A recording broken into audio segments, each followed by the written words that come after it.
Nabi Muhammad SAW adalah manusia terbaik yang diutus oleh Allah. Memang beliau dipilih oleh Allah Subhanahu Wa Taala.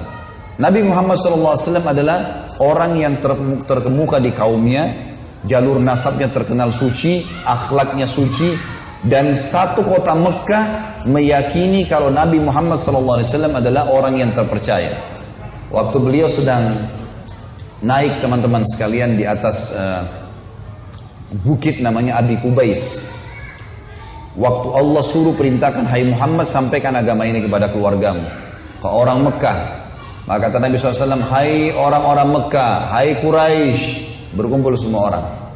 Kata Nabi SAW, kalau seandainya saya mengatakan di luar pintu gerbang Mekah sekarang ada pasukan musuh yang akan menyerang kalian, apakah kalian percaya?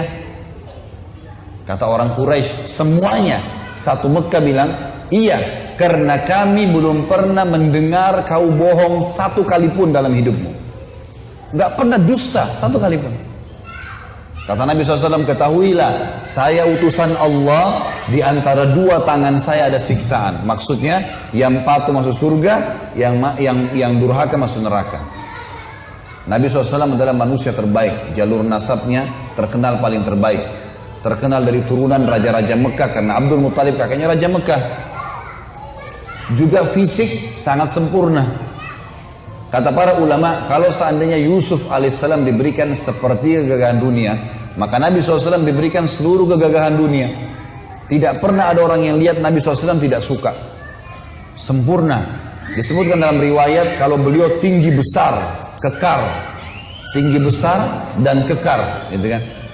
Disebutkan jarbu itu tidak terlalu tinggi, tidak terlalu pendek, dan orangnya kekar semuanya. Nabi SAW kekar. Memiliki dada yang bidang, pundak yang lebar, perut yang tersusun seperti batu yang keras. Nabi SAW tinggi, putih, saking putihnya pipi beliau kemerah-merahan, SAW. Dan alisnya tebal berwarna hitam seperti busur panah, melengkung seperti busur panah. Dan bola matanya besar, bola matanya yang putihnya putih bersih, yang hitamnya hitam pekat. Sampai para sahabat mengatakan kalau kami ingin bercermin di mata Nabi SAW, kami bisa bercermin karena jernihnya. Hidungnya mancung dan lancip. Beliau memiliki bibir, pipi dan dahi yang sepadan dengan wajah yang tidak oval dan juga tidak bulat. Nabi SAW memiliki rambut tidak keriting, tidak lurus, berombak, yang dibiarkan sampai ke kuping atau ke pundak. Jadi Nabi SAW sangat luar biasa, tinggi, putih, kekar, gagah, segala macam. Akhlaknya jujur, amanah, orang semua percaya. Memang manusia terbaik ini. Sampai salah seorang sahabat namanya Ka'ab radhiyallahu anhu. Ka'ab ini teman-teman sekalian, dalam hadis Bukhari, pernah lagi lewat di depan rumah Nabi SAW, dan kebetulan waktu itu lagi bulan purnama.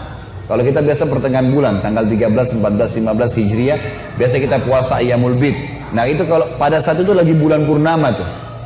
Biasanya bulan indah sekali, bagus gitu bisa dilihat, jadi kayak besar, warnanya kekuning-kuningan gitu. Kata Ka'ab, saya pernah menyaksikan bulan purnama, gitu kan, di depan rumah Nabi SAW. Maka saking indahnya, rasanya saya tidak ingin mengalihkan pandangan mata saya.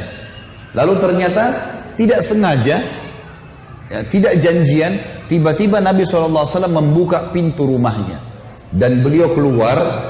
Baru saja mandi, menyisir rambutnya rapi ke belakang, dan Nabi SAW menggunakan jubah berwarna merah bergaris hitam. Dan aku menemukan, kata Ka'ab, Nabi SAW lebih indah daripada bulan itu. Sempurna luar biasa secara fisik, secara akhlak sempurna, jalur nasabnya sempurna. Ada orang subhanallah mengidolakan seorang artis mungkin sudah meninggal dari tahun 60-an pun, dipasang posternya, diikuti cara ngomongnya, diikuti cara langkahnya, mungkin sisiran rambutnya. Kita orang Islam punya idola satu orang saja, Nabi Muhammad SAW. Orang yang dipilih oleh Allah menjadi manusia terbaik. Ini orang bukan main-main. Allah yang memujinya. Allah mengatakan dalam Al-Quran, memastikan kalau memang dia adalah utusannya. Dalam surah Fatih ayat 40, surah nomor 48 ayat 29. A'udzubillahi minasyaitonirrajim. Muhammadur Rasulullah. Muhammad ini benar-benar utusan Allah. Pernah ada satu orang Bapak Ibu sekalian namanya Ruqana. Ruqana ini pegulat. di Mekah ya. Jadi dia bukan dari Mekah, tapi ini masa fase Mekah dulu. Ada satu orang di Jazirah Arab namanya Rukana, orangnya kekar, tinggi besar. Dia profesinya selalu gulat. Jadi dia datang ke satu suku yang ditantang sama dia. Sampai mau gulat sama saya. Kalau kalah, saya siap menjadi pembantunya selama setahun, gitu-gitulah. Kalau saya menang, kalau dia menang, dia ambil istrinya orang, ngambil hartanya, ngambil anaknya. Itu yang selalu dikerjakan oleh Rukana. Dan tidak pernah kalah gulat, karena orangnya tinggi besar, kekar.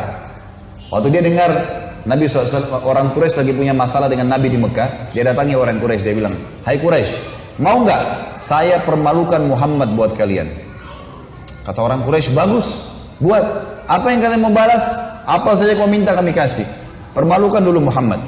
Nabi SAW lagi tawaf. Ini si Rukana naik di atas batu tinggi lalu teriak, "Hai Muhammad." Nabi SAW balik, "Kau mau saya beriman? Ikut kamu?" Kata Nabi SAW, "Tentu saja." Kata Rukana, "Saya punya syarat." Kata Nabi SAW, "Apa syaratmu?"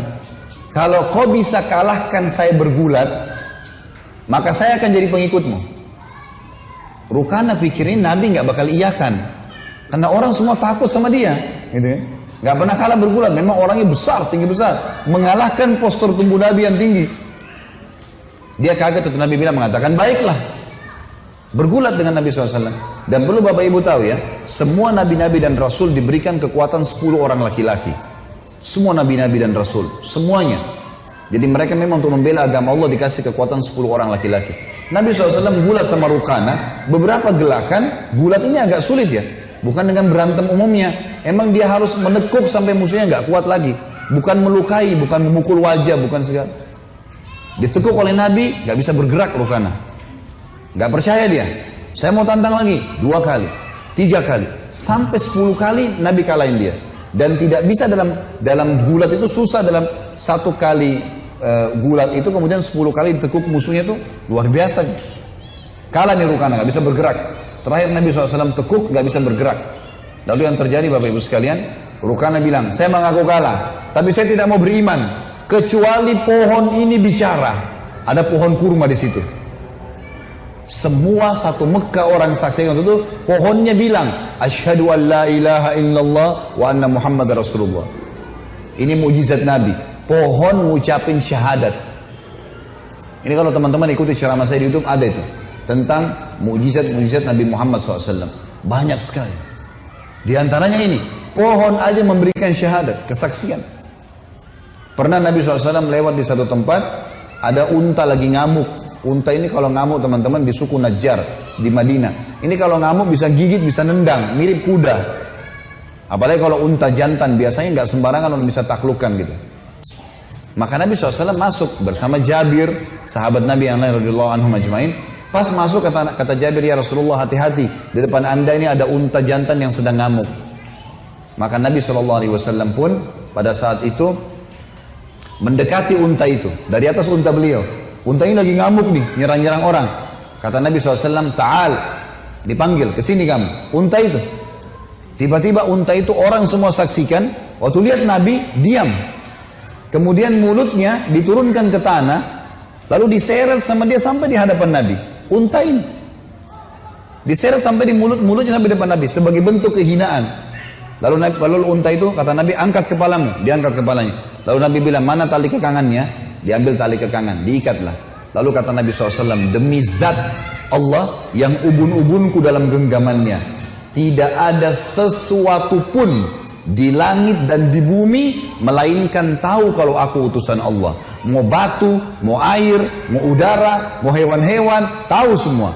Tidak ada sesuatu pun, bisa benda mati, bisa benda hidup dalam mata manusia, di langit dan di bumi, kecuali tahu aku adalah utusan Allah, kecuali pembangkang dari jin dan manusia. Yang lain semua ini beriman sama Allah, gak ada yang tidak tahu itu adalah Rasulullah, gitu ya. Sekarang para ilmuwan pun teman-teman sekalian, para pemikir barat, non muslim juga mengatakan, kalau ya tidak ada pemimpin dunia seperti Muhammad. Dalam 23 tahun dia berjuang di Mekah, 13 tahun, 10 tahun di Madinah, kemudian memiliki pengikut terbanyak di dunia. Ini fakta lapangan semuanya.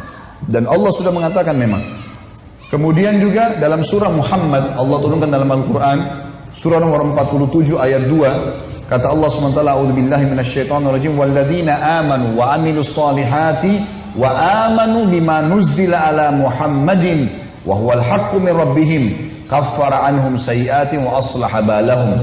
Dan orang-orang yang beriman kepada Allah dan beramal saleh, mengikuti perintah-perintah Allah, juga beriman kepada apa yang diturunkan kepada Muhammad. Aku ini sebagai nabi, utusan Allah, dan itu adalah kebenaran dari Tuhan mereka. Pasti Allah akan menghapuskan kesalahan-kesalahan mereka, dan juga Allah akan memperbaiki keadaan mereka.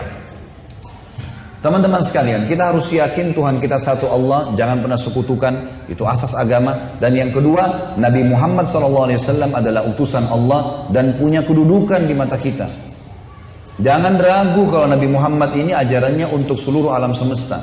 Allah yang mengatakan itu. Banyak ayat diantaranya surah Al-Anbiya, surah nomor 21 ayat 107. A'udzubillahi minasyaitonirrajim wa ma arsalnaka illa rahmatan lil alamin. Kami enggak ngutus kaum Muhammad kecuali untuk menjadi rahmat untuk seluruh alam semesta. Juga disebutkan di dalam Al-Qur'an surah Saba. Surah Saba ini surah nomor 34 ayat 28. A'udzubillahi minasyaitonirrajim wa ma arsalnaka illa kafatan linnasi basyiran wa nadhira walakin aktsaran nasi la ya'lamun. Dan kami tidak mengutus kau hai Muhammad melainkan kepada seluruh umat manusia dari suku manapun dia, seluruhnya, dan sebagai pembawa berita gembira bagi yang patuh akan dapat pahala dan masuk surga, dan sebagai pemberi peringatan, ancaman bagi orang yang membangkangkan masuk neraka. Tapi kebanyakan manusia tidak mau tahu. Saksi bahasan, kami mengutusmu hai Muhammad untuk seluruh umat manusia. Juga dalam surah An-Nisa surah nomor 4 ayat 64, Allah mengatakan, A'udzubillahi minasyaitonirrajim, wa ma arsalna mir rasulin illa liyuta'a biidznillah walau annahum idh zalamu anfusahum ja'uka fastaghfirullaha wastaghfara lahumur rasul lawajadullaha tawwabar rahima. Kami tidak mengutus rasul, kata Allah, kecuali untuk dipatuhi, dan sengaja dari manusia teman-teman supaya kita mudah ikutin. Kalau rasul dari malaikat, pernah orang-orang Mekah bilang begini, hai Muhammad, kenapa kau yang diutus? Kenapa bukan Allah turunkan malaikat saja jadi rasul? Allah jawab, kalau seandainya di muka bumi malaikat, kami akan utus juga malaikat. Tapi karena kalian manusia dari manusia, gitu kan? Karena kalau manusia sama dengan kita, Nabi Muhammad SAW sama dengan kita, lahir dari rahim seorang ibu, juga bayi, anak-anak, remaja, menikah, kemudian ada yang meninggal anak-anaknya, meninggal istrinya, suka duka dilaluin, peperangan dan seterusnya, kemudian sampai meninggal. Mudah kita ikutin hidupnya, gitu kan? Bukan dari golongan yang lain. Lalu kata Allah, sesungguhnya jikalau mereka, para sahabat-sahabatmu hai Muhammad, menganiaya diri mereka, datang kepadamu, lalu memohon ampun kepada Allah, dan Rasulnya memohon ampun kepada Allah, niscaya tentu Allah akan menerima taubat, karena Allah itu maha penerima taubat dan maha penyayang. Kita disuruh teman-teman memperjuangkan agama Allah, agama Rasulullah SAW, mengakui kebenaran dalam surah Al-Imran urutan 3132. Wa atiullaha war rasula la'allakum turhamun. Taatilah Allah, taatilah Rasul, apa yang halal-halal, yang haram-haram di mata Allah dan Rasulnya, agar kalian mendapatkan rahmat. Dan ini banyak sekali teman-teman sekalian, banyak sekali ayat-ayat yang berbicara seperti ini, tapi saya tidak bahas lagi tentunya. Kita sekarang teman-teman sekalian sudah tahu dua pondasi agama kita. Pondasi yang pertama adalah tauhid. Pondasi kedua meyakini risalah Nabi Muhammad SAW, dan tidak ada keraguan dalam masalah ini. Sehingga kita mendakwakannya kepada orang lain, Dan jangan pernah ragu menyampaikan agama ini. Sampaikan apa adanya. Masalah dia terima tidak terima itu urusan Allah. Kita sekali lagi manusia cuman milih ikhtiar. Milih makanan, kunyah, ya? Milih tempat tinggal, tidur. Selebihnya urusan Allah, gitu kan? Sama, sampaikan agama ini kepada orang non muslim, sampaikan saja. Terima nggak terima bukan urusan kita itu. Dan yang paling baik caranya kepada mereka tanya, bagaimana pendapat anda tentang Islam? Itu saja yang ditanyain dulu. Biarin dia sampaikan pendapatnya tentang Islam, buruk atau baik biarin dia cerita. Saya tidak suruh bapak ibu di sini menjadi Ahmad Didat atau Dr. Zaki Naik menghafal kitab-kitab mereka. Enggak. Cukup Bapak Ibu tanya tentang Islam, pendapat dia apa, lalu kita jelaskan Islam yang kita tahu. Cukup itu saja. Selebihnya serahkan kepada Allah. Orang masuk Islam Bapak Ibu sekalian syahadatnya, syahadat karena dengar azan, syahadat karena lihat orang Islam pakai baju muslim, syahadat karena dengar ayat Al-Quran. Sesuatu yang mungkin kalau kita tiap hari kita dengar nggak ada hubungannya. Pernah ada seorang ibu syahadat, kemudian saya tanya, Bu, kenapa ibu syahadat? Apa sebab ibu masuk Islam? Saya waktu Ramadan Ustaz, setiap kali dengar azan di masjid karena rumah orang tua saya dekat masjid, non muslim. Lalu saya merinding, selalu merinding. Saya nggak tahu kenapa. Terus dalam hati saya ini selalu ingin masuk Islam, hanya itu saja. Lalu saya syahadat. Kita berapa kali dengar azan umat Islam? Biasa saja. Jadi hidayah di tangan Allah, nggak usah ragu. Ini agama benar gitu.